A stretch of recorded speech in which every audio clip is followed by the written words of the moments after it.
Мен енді осы жерде уже 18 жыл істеп келе жатырмын. Техника бәрі жаңа, кезінде енді ескі техникамен жұмыс істедік қой.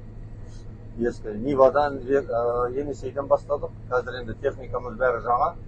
Құдайға шүкір. Бүгіннен бастап подборда жүрміз. Уже центнер 15-тен жоғары міне нетіп көрдім.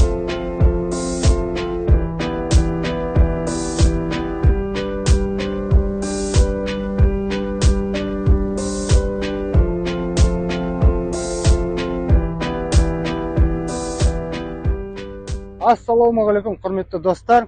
Мен есімім Аянов Аслан. Мен Аян шаруа қожалығының басшысы боламын.